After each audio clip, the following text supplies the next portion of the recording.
Hello সবাইকে। তো প্রত্যেক দিনই তো আমি রুমের ভেতর থেকে ভিডিও করি, কিন্তু আজকে কিন্তু আমি দাঁড়িয়ে আছি রুমের বাইরে। আজকে ভিডিওটা আমি রুমের বাইরে থেকে শুরু করব।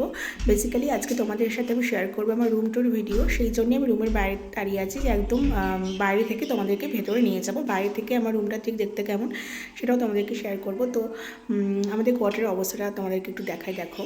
আমরা যেহেতু তিনতলায় থাকি, তো ওই সিঁড়ি থেকে ওপরে উঠে আসলেই প্রথম রুমটাই কিন্তু আমার।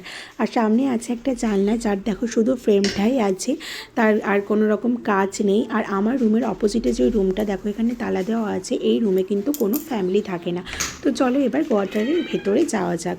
তো এই দেখো, দরজাটা খুললেই রুমটা ঠিক এরকম লাগে দেখতে। আর এটা হচ্ছে হল রুম। তো প্রথমে বলে রাখি, আমাদের কোয়ার্টারে আছে একটা হল রুম, তার সাথে একটা ব্যালকনি, দুটো বেডরুম, একটা কিচেন, আর তার সাথে দুটো বাথরুম। এইটা নিয়ে হচ্ছে টোটাল কোয়ার্টারটা।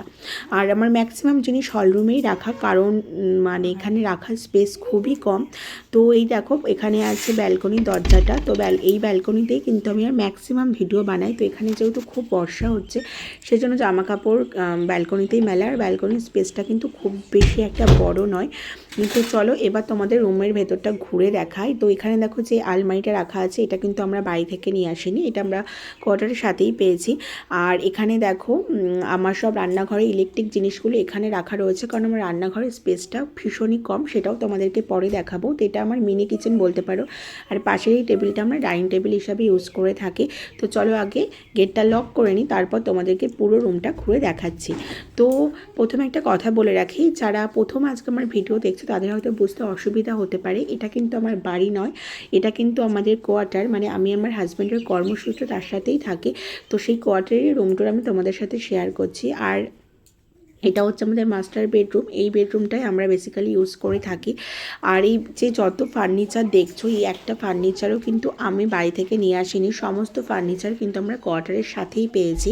আর এখানে বেডগুলো দেখো, সিঙ্গেল বেড। তো সিঙ্গেল বেড দুটো দুটো করে আমরা একটা বেড বানিয়েছি। আর এখানে আমার ঠাকুর রাখা আছে। আর এই বেডরুমটা আমরা সেভাবে ইউজ করি না। এই বেডরুমটা যেদিন পড়াশোনা করে বা কখনো কখনো আমরা শোয়ার জন্য, বা তিতিন খেলা টেলা করে, তো এই বেডরুমটা সেই পারপাসে ইউজ হয়ে থাকে।